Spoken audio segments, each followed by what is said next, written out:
Hello, welcome to my channel life style diaries. ఈరోజు మనము ఈ పాల మీగడతో నెయ్యి ఎలా తయారు చేయాలో చూద్దాము.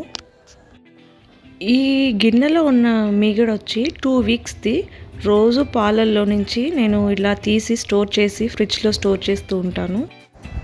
ఇప్పుడు ఈజీగా మీగడలో నుంచి వెన్న ఎలా తీయాలో చూద్దాము.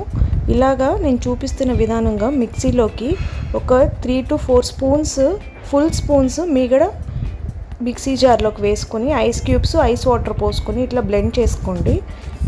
బ్లెండ్ చేసేటప్పుడు క్రీమీ స్ట్రక్చర్లో ఫస్ట్ వస్తుంది, తర్వాత ఇట్లా వాటర్ సపరేట్గా వెన్న సపరేట్గా ఫామ్ అయిపోతుంది.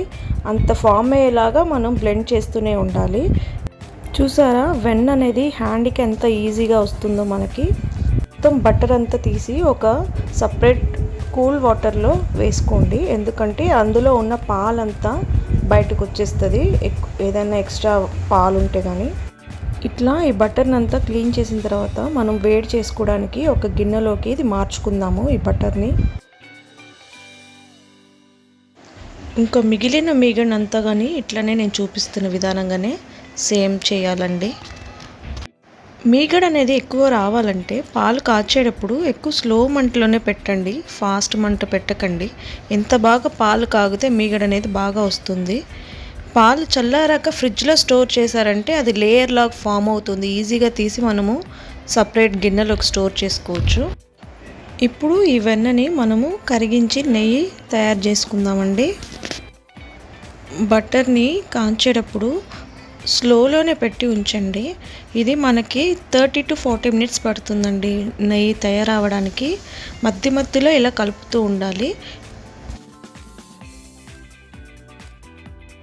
ఇట్లా నెయ్యి దగ్గరకు పడిన తర్వాత మనం ఈ కరివేపాకు యాడ్ చేసుకుంటే ఫ్లేవర్ అనేది పెరుగుతుంది, వాసన వస్తుంది, ఇల్లంతా నెయ్యి వాసనతో నిండిపోతుందండి. ఇందులో ఉన్న నురగంతా కొంచెం తగ్గేంత వరకు వెయిట్ చేసి తర్వాత మనం ఫ్లేమ్ అనేది ఆఫ్ చేసుకోవచ్చు.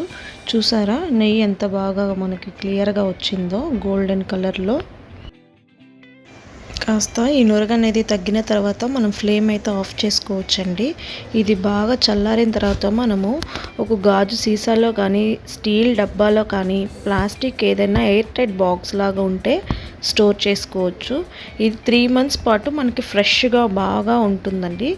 పిల్లలకి కానీ పెద్దవాళ్ళకి కానీ ఎవరికైనా యూస్ చేసుకోవచ్చు, లేదంటే దీపంకి మన దేవుడి దగ్గర దీపానికి కానీ యూస్ చేసుకోవచ్చు. Thank you for watching. Subscribe చేయడం మర్చిపోకండి.